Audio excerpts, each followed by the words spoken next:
OTT platform. तो ये हम बात करने वाले हैं नवंबर सीरीज़ की। चल रही है बात, पॉलिटी है। इससे पहले 2 लेक्चर आ चुके हैं और ये तीसरा लेक्चर है पॉलिटी का, यही है। तो OTT प्लेटफॉर्म आप सबको पता ही है। आजकल नेटफ्लिक्स, अमेज़ॉन, ये सब जो नए प्लेटफॉर्म्स आए हैं, बहुत मतलब 4-5 सालों में जो बहुत ही राइज कर रहे हैं, ये अब आएंगे ministry of information and broadcasting INB ministry के अंदर। तो पहले जानते हैं कि OTT प्लेटफॉर्म होते क्या है। तो ये OTT प्लेटफॉर्म एक रेंज ऑफ कंटेंट है जो प्रेजेंट करा जाता है एक सिंगलर प्लेटफॉर्म के अंडर। जैसे मैंने एग्जांपल दे दिया नेटफ्लिक्स का, अमेज़ॉन का, हॉटस्टार, ऑल्ट बालाजी, ये ऑनलाइन कंटेंट क्यूरेटर या क्यूरेटेड प्लेटफॉर्म्स है जो कि 2020 में बहुत लोगों ने यहाँ पे सब्सक्रिप्शन उठाया था। क्यों? क्योंकि आप सबको को पता है कि सिनेमा घर बंद हो गए थे कोविड-19 की वजह से, और यहाँ पे जो स्टोरीज आती है बहुत ही फ्रेश रिफ्रेशिंग आती है। तो इसी वजह से यहाँ पे जो ये इंडस्ट्री है ये ज़्यादा ग्रो कर गई। और ये औरों से अलग इसलिए है क्योंकि यहाँ पे जैसे औरों से अलग है, जैसे इंटरमीडिएट्स और ये यूज़र जनरेटेड कंटेंट है, जैसे यूट्यूब या फेसबुक या इंस्टाग्राम का। उनमें कुछ फॉलोइंग फीचर होता है, जैसे एक फुली क्यूरेटेड कंटेंट कैटलॉग है जो कि लाइसेंस प्रोवाइड करता है इंडिविजुअल प्रोवाइडर को, या एक पुल मॉडल है कंजम्पशन का जहाँ पे कंज्यूमर चूज़ कर सकते हैं कंटेंट जब भी उनको विश हो। ठीक है। टेक्नोलॉजी इनेबल सोल्यूशन होते हैं कि जो कंटेंट फिल्टर कर सकते हो और एक्सेस कर सकते हो। तो ये चीज़ रहती है। बट ये जो तीनों फीचर्स हैं ये दोनों में लाई करते हैं। अब इसके अलावा प्रेजेंट रेगुलेटरी फ्रेमवर्क हम देख लेते हैं कि हमारे पास कौन कौन से लॉज हैं जो एप्लीकेबल हो सकते हैं। एक तो IT एक्ट 2000 का है, वो प्रोविज़न देता है कुछ कंटेंट्स पे जो वेबसाइट पे होते हैं या इंफॉर्मेशन होते हैं URLs पे, वो ब्लॉक हो सकते हैं सेक्शन 69A के अंडर, जो कि मैटर करता है सॉवरेनिटी या इंटीग्रिटी ऑफ इंडिया, डिफेंस या सिक्योरिटी या फ्रेंडली रिलेशन। तो ये एब्सोल्यूट नहीं है, यहाँ पे रिस्ट्रिक्शन लगाए जा सकते हैं। इसके अलावा IPC 1860 का प्रोहिबिट करता है कोई भी कंटेंट जो नेशनल इंटीग्रेशन के अगेंस्ट हो। या ऐसा नहीं हो सकता कि कल को आप खालिस्तान का या कोई भी इशू चला दो और इंडिया की सॉवरेनिटी को उससे हार्म हो। Protection of children's from sexual offences act 2020 ये प्रिवेंट करता है चाइल्ड पोर्नोग्राफी को। ठीक है, ये कुछ एक्ट्स थे जो इम्पोर्टेंट थे। अब और क्या न्यूज़ में हम देख लेते हैं कि जो फिल्म है, ऑटो विजुअल प्रोग्राम से, वो अब अवेलेबल होंगे ऑनलाइन कंटेंट प्रोवाइडर्स के द्वारा। और ये बेसिकली INB मिनिस्ट्री, जैसे मैंने पहले डिस्कस करा, उसके अंडर आएंगे। किस किस रेगुलेशन के अंडर आएंगे ये इम्पोर्टेंट है। कुछ सर्टेन अमेंडमेंट्स हुए हैं, जैसे government of India allocation of business rules 1961। अब इसमें क्लॉज 3 यूज़ करा गया है, article 77 of the Indian constitution. अब आर्टिकल 77 के बारे में बात कर लेते हैं, क्लॉज 3 के। इसमें जो प्रेसिडेंट है वो कुछ रूल्स बना सकता है जो कि कन्वीनियंट होंगे ट्रांजिशन के लिए। जो बिजनेस होता है गवर्नमेंट ऑफ इंडिया, या कोई भी एलोकेशन जो होता है अमंग्स मिनिस्टर कोई भी बिजनेस का। ठीक है। तो ये जो नोटिफिकेशन है ये क्या करेगा, ये लागू करेगा न्यूज़ और करंट अफेयर्स जो कंटेंट होते हैं ऑनलाइन प्लेटफॉर्म पे, उस पे भी ये करेगा। ठीक है। पहले क्या होता था, जो डिजिटल मीडिया प्लेटफॉर्म थे वो मीटी के अंडर आते थे। ठीक है। बाकी जो अदर मीडिया सोर्सेज जैसे प्रिंट मीडिया हो गया, टेलीविज़न हो गया, वो INB मिनिस्ट्री के अंडर आता था। अब ये टोटली अंडर आ जाएगा INB मिनिस्ट्री के अंडर। ये यूज़र जनरेटेड कंटेंट जो होता है, जो स्ट्रीम होते हैं यूट्यूब और या फेसबुक, वो मीटी के अंडर तब भी चलते रहेंगे। ठीक है। अब बैकग्राउंड हम समझ लेते हैं, इसका बहुत ही इम्पोर्टेंट है। बैकग्राउंड ये है कि जो सेंटर है वो म्यूलिंग कर रहा है आइडिया जो होता है कि रेगुलेटरी बोर्ड होना चाहिए OTT प्लेटफॉर्म में। और ये अभी की डिमांड नहीं है, 2019 से ही चल रही है। और एक सेल्फ रेगुलेटरी मॉडल के बारे में बात करी थी पहले, जो कि होना चाहिए यहाँ पे ऑनलाइन स्ट्रीमिंग प्लेटफॉर्म। एक साल बाद फरवरी 2020 में क्या हुआ कि IAMIA, जो कि पिछले साल बना था, जो आपने देख रखा है, उसने एक रिलीज़ करा था code for self regulation of online curated content providers, जो कि साइन होता है 15 सेवरल डिजिटल प्लेटफॉर्म सितंबर में। अभी कोड है वो एक गाइडलाइंस बनाता है रिगार्डिंग जो क्लासिफिकेशन होता है कंटेंट, और ये पेरेंटल और एक्सेस कंट्रोल देता है, एज क्लासिफिकेशन, मैच्योरिटी रेटिंग, और ये सेटअप करता है 2 टायर कंप्लेंट रिडर्सल मैकेनिज्म। ठीक है, टायर 1 की बाद में बात कर लेते हैं। टायर 1 में होगा OCC लेवल से होता है, जो डिजिटल कंटेंट होंगे, कंप्लेंट फॉर्म होगा, वो क्रिएट करा जाएगा इंटरनली OTT प्लेटफॉर्म में। सेकंड टायर में क्या होगा, एक इंडस्ट्री लेवल पे एक बॉडी होगी IAMI के अंडर, जो की सेटअप होगी सिग्नेटरीज, जो कि होंगे online curated content providers governing council. तो ये इम्पोर्टेंट है। अब आगे क्या है कि प्रोहिबिशन किस चीज़ पे है, 5 तरह के कंटेंट पे है, जो बेसिकली डेलिबरेटली डिसरिस्पेक्ट कर रहे हैं या मिलिशियसली डिसरिस्पेक्ट कर रहे हैं नेशनल फ्लैग को, एम्बलम को, या कोई भी ऐसा चीज़ जो प्रमोट कर रहा है चाइल्ड पोर्नोग्राफी, या किसी रिलीजियस सेंटिमेंट को हर्ट कर रहा हो, ठीक है, या टेररिज्म को इंकरेज कर रहा हो। ठीक है, हाउएवर जो प्रपोज सेल्फ रेगुलेटरी मैकेनिज्म है वो रिजेक्टेड करा गया था IMB मिनिस्ट्री द्वारा।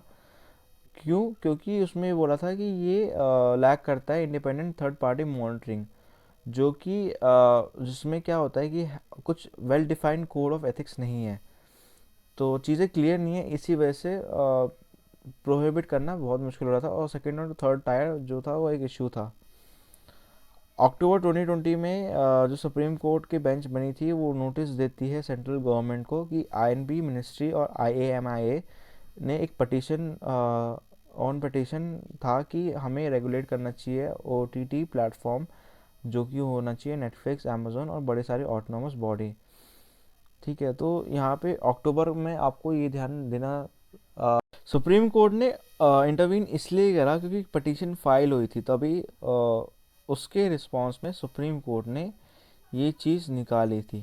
ठीक है, तो ये चीज़ आपको ध्यान देनी पड़ेगी, क्योंकि ये कभी कभार वैसे भी आ जाता है कि जैसे अगर आप मेंस का जो पेपर देखोगे उसमें जैसे जुडिशल इंटरवेंशन का क्वेश्चन पूछा गया था, तो वो भी इम्पॉर्टेंट है कि जुडिशरी कैसे इंटरवीन कर देती है लेजिस्लेचर के मैटर्स पे।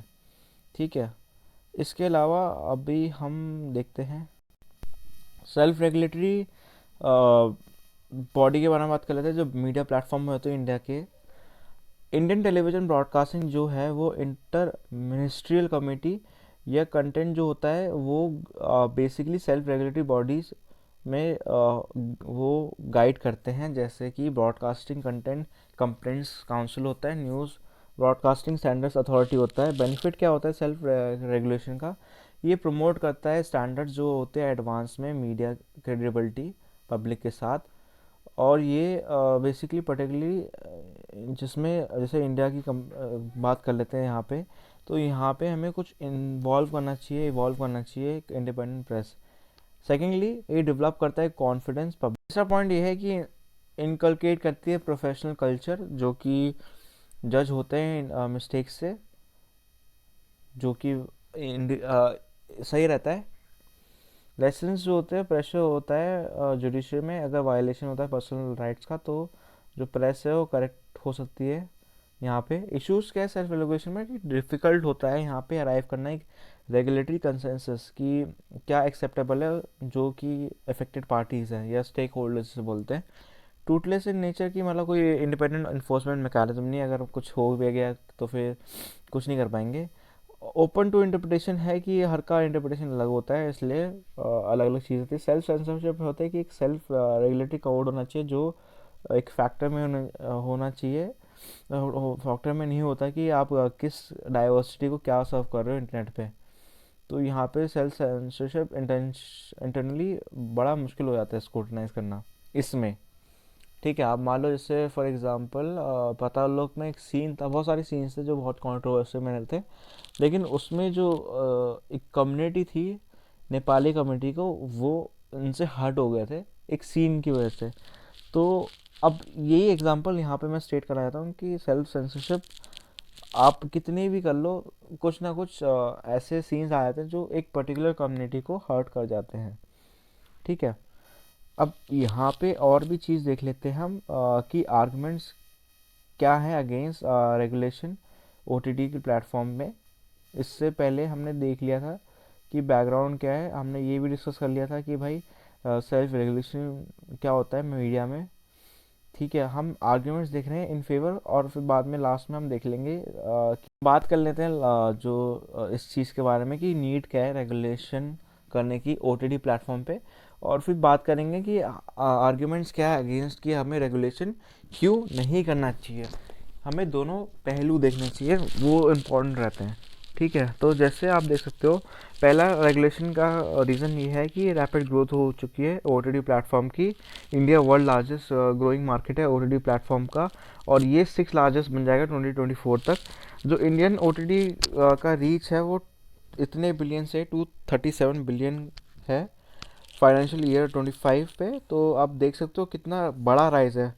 ठीक है, लैक ऑफ ओवरसाइट है कि जो प्रेस काउंसिल ऑफ इंडिया है वो प्रिंट मीडिया को देखता है, और जो टेलीविज़न है वो न्यूज़ चैनल को देखता है, जो कि एनबीए के अंडर आता है, न्यूज़ ब्रॉडकास्टर एसोसिएशन, और central board of film certification CBFC. तो आपने देखा ही होगा, जो आपका मूवी की स्टार्टिंग में आता है कि ये this is has been pass by ये।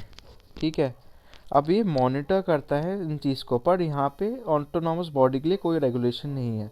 तो कंटेंट कुछ भी हो सकता है, कुछ भी डाल दो। ठीक है, तो इसीलिए यहाँ पे एक स्पेसिफिक लॉ होना चाहिए कंटेंट को रेगुलेट करने के लिए। Receipts of several complaints from public. अब यहाँ पे क्या होता है, बहुत सारी पीआईएल फायर हो चुकी है कोर्ट में, जो कि कंसर्न करती है इसको ओटीटी प्लेटफॉर्म में। अब यहाँ पे कोई इंडिपेंडेंट मैकेनिज्म एंड कर देंगे। ठीक है, जो कि आपकी स्क्रीन पे आपको दिखेगा। अब यहाँ पे देख सकते हो आप arguments against regulation of OTT platform. Fear of censorship reason की डिक्टेटर ना बन जाए कि भाई कुछ भी सेंसर करने स्टार्ट कर दे, जो मतलब जो एक क्रिएटिव फ्रीडम होती है एक आर्टिस्ट की, वो भी ख़त्म हो सकती है। No need of additional regulation की एग्जिस्टिंग जो स्टैट्यूटरी प्रोविजन है आईटी एक्ट, उससे ही हो जाएगा काम। Freedom to consume content, OCC जो है वो पुल कंटेंट करेगी कुछ, जिसकी वजह से सारी चीज़ जो है हट सकती हैं, तो वो शायद इफेक्ट कर जाए। Growth in Indian film industry, यहाँ पे रैपिड ग्रोथ हुई ओटीटी प्लेटफॉर्म की वजह से। क्या हुआ है कि बहुत सारे स्मॉल स्केल कंटेंट प्रोड्यूसर्स जो हैं वो अब फिल्म बना रहे हैं जो कि कंटेंट ड्रिवन हो, ना कि एक्टर ड्रिवन। तो सिनेमा जैसे बोला जाता है कि भाई सिनेमा में जो हीरो होता है वो ले जाता है, लेकिन ओटीटी प्लेटफॉर्म में जो कंटेंट होता है, ये कहानी जो होती है वो ले जाती है। और यहाँ पे बहुत स्मॉल स्मॉल क्रिएटर्स अपनी जो उन्हें बनाई है चीज़ें वो डालते हैं, जो बहुत लोग अप्रिशिएट करते हैं। तो एक्सेसिव रेगुलेशन शायद एक डिसएडवांटेज क्रिएट कर दे। वास्ट अमाउंट ऑफ कंटेंट की भाई अनलिमिटेड अमाउंट ऑफ कंटेंट है जो आप कंज्यूम कर सकते हो, डिपेंडिंग आप क्या प्रेफर करते हो। तो ये एक चीज़ है। वे फॉरवर्ड क्या है, वे फॉरवर्ड है कि हमें एक मॉडल क्रिएट करना चाहिए जो कंबाइन करे स्टेट सेंसरशिप का और सेल्फ रेगुलेशन का। तो यहाँ पे मल्टी स्टेक होल्डर अप्रोच होनी चाहिए सेल्फ रेगुलेशन के, जो अडॉप्ट कर सकता है और सेफ गार्ड कर सकते हैं हम क्रिएटिव फ्रीडम जो कि कंटेंट क्रिएटर्स के लिए होती है। प्रोटेक्ट कर सकते हैं उनके इंटरेस्ट, या जो कंज्यूमर्स के लिए है सही। और यहाँ पे आप एक्सेस कर सकते हो कंटेंट को, इस्टेब्लिश कर सकते हो ग्लोबल रेटिंग सिस्टम। अब यहाँ पे आप स्टैंडर्ड रेटिंग सिस्टम क्रिएट कर सकते हो जो कि इम्पोर्टेंट है इंडिजिनियस कंटेंट के लिए क्रिएट करने के लिए। ठीक है, इंडिपेंडेंट मैकेनिज्म होना चाहिए कंप्लेंट रिड्रेसल का, जो ऑटोनॉमस ऑर्गेनाइजेशन है वो क्रिएट कर सकती है एक सिटीजन कंप्लेंट। इतना ही। अगर मेरे एफर्ट्स अच्छे लगे हो तो लाइक शेयर सब्सक्राइब करें चैनल को, और भी मैं डालता रहूँगा अपडेट्स, सो स्टे ट्यून। तब तक के लिए बाय।